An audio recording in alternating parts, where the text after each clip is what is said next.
Hi, I'm Megan Gilman. I'm a life coach who helps women design and curate a life that they are absolutely in love with. And today I'm going to talk to you about journaling. Do you have a hunch that journaling would help you get a better handle on what is actually going on in your life? Do you love the idea of journaling and occasionally buy journals and notebooks with the intention of starting a journaling practice only to stop and start again and then stop and start again? Well, this workshop is for you. As a life coach, there are several journaling practices that I recommend to most of my clients. These are practices that even if you're not working with a coach, will help you get a much clearer idea of what is going on in your life, in your head, in your heart, and help you make forward progress in the direction that you choose, instead of just reacting to things that come up on a day-to-day basis. We're going to go over 3 different types of journaling today, and any one of these has the capacity to make your whole life a little bit easier.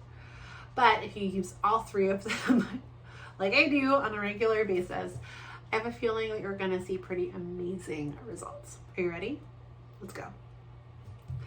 The first kind of journaling that I want to talk to you about today is something called morning pages. This is from a book by Julia Cameron. She wrote a book called The Artist's Way, and she is a coach for creatives, writers, artists, dancers. Her morning pages technique is actually super simple, but phenomenal for the results it gives you. Morning pages is this idea that the first thing you should do every day is to sit down and fill up 3 pages of writing with whatever comes into your head first.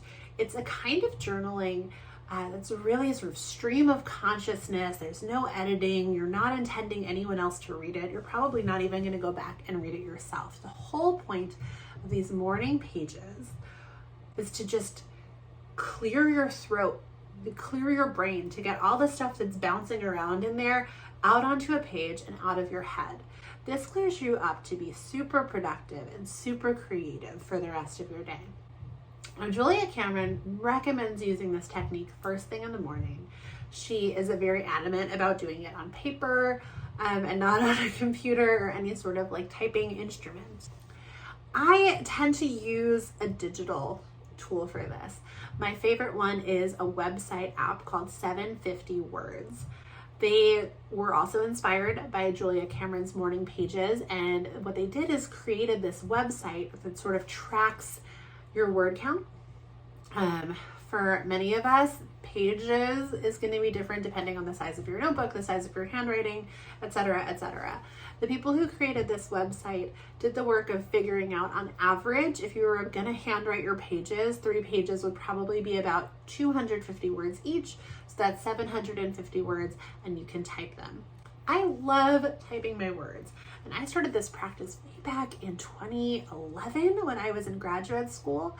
It was incredibly helpful for me when I had to write lots of papers, lots of assignments. I was writing on a daily basis, and doing 750 words every day, either to clear my head, clear my palette before I started my writing for the day, or as a way to start drafting. Sometimes the ideas would just start coming out of me during my 750 words, my morning pages, and then I would just copy and paste it into my actual document. This is something I still use on a daily basis today. So here are some of the key rules, whether you want to do it on paper or whether you want to do it online. There are a couple of things that you need to commit to as you're doing these morning pages or these 750 words to get the best benefits.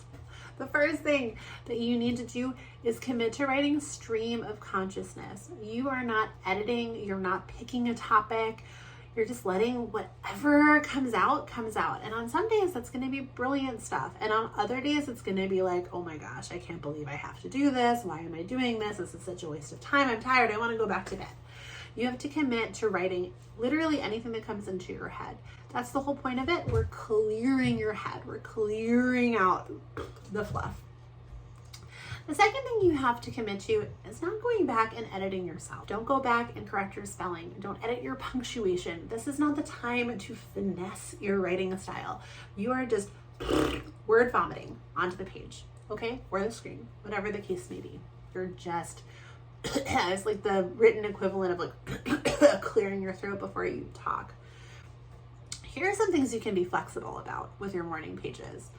You don't have to do them in the morning. I mean, it would be great if you did do them in the morning. I'm sure you would have a lovely day, but it's not required. I often will do them in the morning, in the afternoon, whenever I get a chance. The first time I get a chance in the day, I will sit down and write my words. You can also do them to great effect before you go to bed in the evening, right? Especially if you are someone who struggles to fall asleep because you notice that there's lots of things going on in your head. It might help to vomit all of those words and those thoughts onto the page before you go to sleep. That can be a really powerful practice. If you find that your energy after doing your morning pages or your 750 words is an energy of like, get up, let's get going, let's be motivated, let's do things, then try to do them in the morning. If you notice that your energy after you finish your pages is really calm and relaxed and collected, sort of flowy, you can use that too, and use that to help decide when you want to do your pages each day. The second kind of journaling we're going to talk about today is gratitude journaling. Oh my gosh, how boring does that sound? It sounds so cliche. Start a gratitude journal. It's going to help you feel better. You're going to know so much more about yourself. You're going to look on the bright side. Okay, here's why gratitude journaling is important and why it's not hokey, at least not if you're doing it right.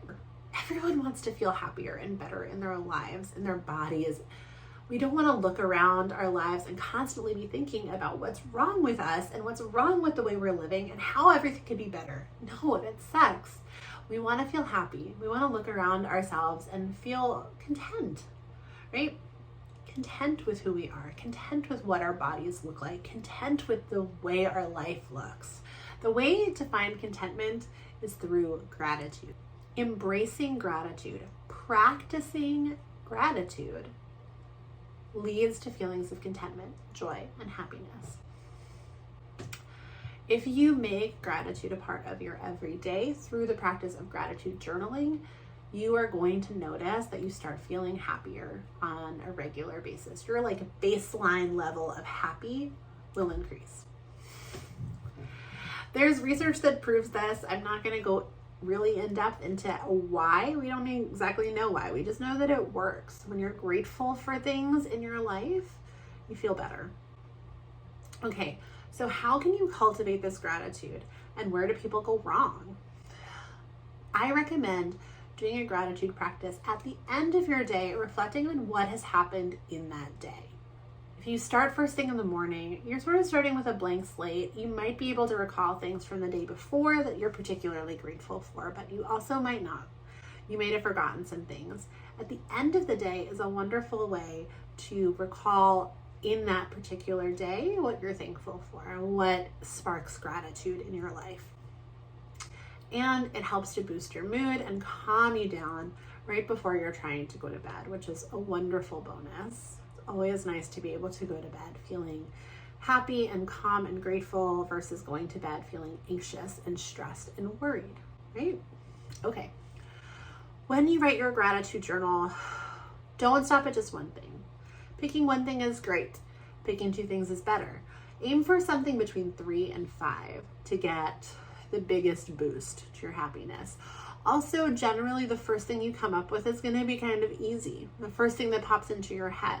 By challenging yourself to pick 3 to 5 things that you're grateful for each day, you're going to notice that you deepen your feelings of gratitude and you deepen your ability to catalog the things that you're really liking about your life. The other thing I really want to encourage is to get super specific about what you're grateful for.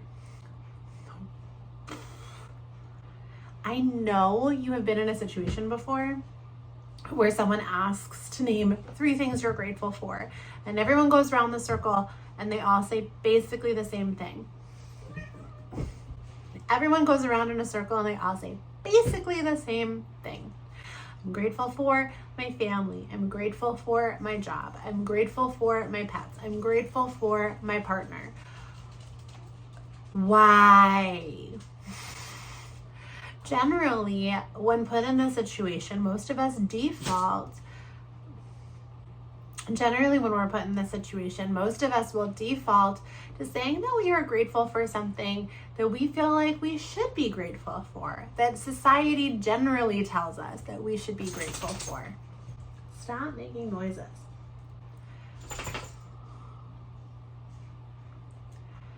Generally, when we're put in these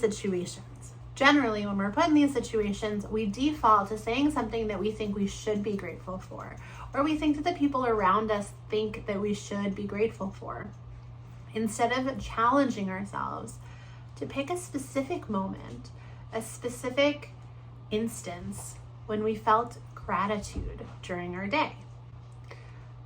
This can be challenging to do because it means you have to really think about what you've experienced in your day. You have to put yourself back in a situation and imagine how it felt. And remember the sensations that were washing over you at the time. It's not something that most of us have a lot of practice with.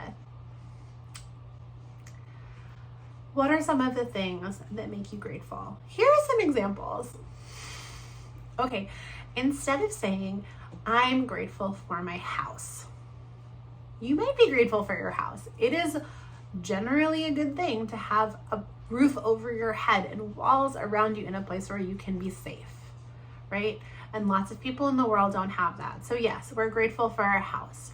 But on a daily basis, are there moments of joy and gratitude where you just wake up and look around you and think, gosh, this house, I'm so grateful that I live in this particular house at this particular moment, right?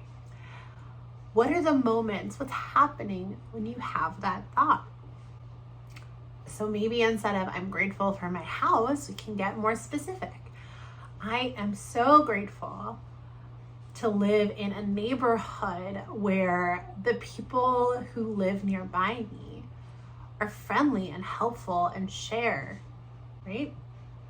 Or I am so grateful to live in a home where the bathroom is just really restorative and luxurious and I can rest and relax there. Or even I am just so grateful for the way I feel when I snuggle into my fresh, clean sheets at the end of the day. All of these things have to do with our home and our sense of feeling held and protected in our environment. And they are all so much more specific and so much more easy to relate to and feel into that specific moment. I'm just saying I'm grateful for my home or I'm grateful for my house. This is the kind of specificity we want. And it's okay if it doesn't come naturally to you right away. This is something that you need to practice if you want to cultivate that feeling of gratitude more often in your life.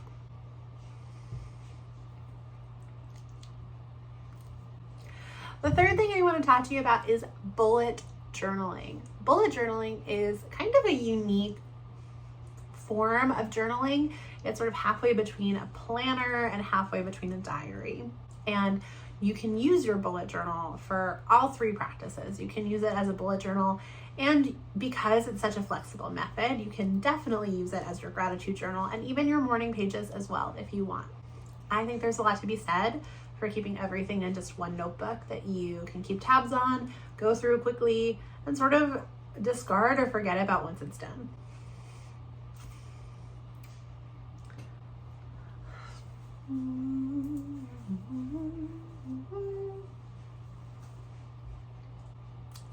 Look at my clavicle. I have a clavicle. Okay. Bullet journaling is a method designed by Ryder Carroll, and you can check on his website, bulletjournal.com. He's got a book, he's got classes on how to use this method. These were all fairly recent developments. When he initially started the website, it was pretty straightforward. The method was out there for free, and a lot of people have had a lot of fun and success using it. Bullet journaling, in essence, is a to-do list that you either check off or migrate the items on that list the next day. And this form of journaling is not only a way to track what you need to do in the days to come or the day that you're living in currently, but it is also a built-in reflection tool to see which of the things that you did accomplish were really important and which of the things you didn't accomplish are important enough to move to the next day. There's a list of things you need to get done. Put a bullet in front of each item on your list, hence bullet journal. You've got your bulleted list of the things you want to do. You also have the option, if there's an appointment or an event, to use a little circle instead of a bullet to denote that, because of course you're not crossing off necessarily like breakfast with Joe. You're just eating breakfast with Joe. It's not like a task so much as an experience. You complete the task, you cross it off, you make it into an X. If you do not complete it, you can choose to migrate it to the next day. So built into the process of this bullet journal is every evening or every morning, whenever you sort of engage in your practice of bullet journaling for the day, you will be making thoughts, considerations, and judgments about whether or not it's worth doing that thing you wrote down that you never got around to. Most of us don't engage in that kind of evaluation when we plan our days. And so it's a really unique method because it incorporates that. I'm not going to go too in-depth into bullet journaling right now, although I think I might offer some courses on it in the future, maybe some in-person workshops. Could be fun. I want to just share some basic tips that are going to really help you. One reason I think this is so important is so many of the women I work with, especially those who are high achieving, have a lot on their plate. It's not necessarily that they don't want to have all this on their plate, but it becomes a problem when they're keeping track of everything in their head and they're not able to relax because their brain is constantly trying to remember what comes next and what has to be done. It's a huge mental load. Using your bullet journal helps you outsource that mental load in a way where you can feel confident and comfortable that if you can't remember, everything is written down for you by past you who has done all the planning. And all you have to do is consult the list. And because you're just writing to-do lists that you're migrating day to day, there's no pressure to fill in every day. There's not really any pressure to make every day busy or every day balanced. It'll all work out eventually. The most impactful time to use your bullet journal is going to be at the end of each day as you're reflecting on what you got done, cross things off your list, and give yourself that feeling of accomplishment. And to look at what needs to be migrated to the next day and start that next day's list so that you can go to bed with a feeling that everything is already planned out for you and you don't have to worry too much as you're falling asleep about whether you'll forget something important. I like to keep my bullet journal right next to my bed for this very reason. And then if you remember something as you're trying to fall asleep, just pick it up, write it in the bullet journal, get it out of your head and onto that piece of paper. The other time it's very effective to use your bullet journal is first thing in the morning. You can look at it, open it up, and either see what you have planned for the day or start your planning right now. What are the things that you would love to get done today? What are the things that you have to get done? And what are the things that maybe don't need to get done or can be moved to a later date? All of these 3 types of journaling are incredibly flexible and freeing. I want to remind you that consistency does not mean perfection. When you start a practice of journaling, it does not have to be something that you do every single day forever. Perfection is an unrealistic expectation. I've been journaling for almost a decade now, and I haven't done it every day. Not even close, but I do it more days than I don't. And that's where the consistency comes in. You need to give yourself grace and not require yourself to do it every day, not make it something that you're not worthy or not productive if you don't accomplish. But you also need to commit to doing it whenever you can. You will notice a big difference in your mood, your energy levels, and how clear your head is when you're trying to do that deep work that really lights you up. So here's what I want you to do now. Moving forward, start with one of these 3 options. You can pick your morning pages, your gratitude journal, or a bullet journal. Pick a notebook, any notebook. Use a cheap one to start if buying a fancy notebook is gonna put too much pressure on you. I know that sometimes I will buy a really nice notebook and then I will worry that I would maybe ruin it by writing something stupid or having to rip out a page or something. I want you to pick just one of these options to start with and commit to doing it every day for at least a week. And notice how that feels. Notice what about it is easy and what about it is difficult. Notice what about it feels fun and what about it feels frustrating. What, if anything, it changes in the way your mind is working and your energy is flowing on a daily basis. Then, if you like it, keep going with it and add a second practice. If you don't like it, switch it up and try something new the next week. Any one of these journaling practices is incredibly powerful and will help you clear your head and become more motivated and more effective in whatever kind of work that you are doing in the world, whether you're a student or a boss. These are skills that transcend your situation in life and will help you to feel happier, to feel clear-headed, and to get more of what you want out of your days. Once again, I'm Megan Gilman. I'm a life coach for women who want to design and curate a life that they are absolutely in love with, and I would love to help you do the same. If you are interested in learning more about how to work with me, you can email me at megangilmanwellness@gmail.com. You can also visit my website, megangilman.net, or follow me on Instagram or Facebook at Megan Gilman. Have a wonderful day.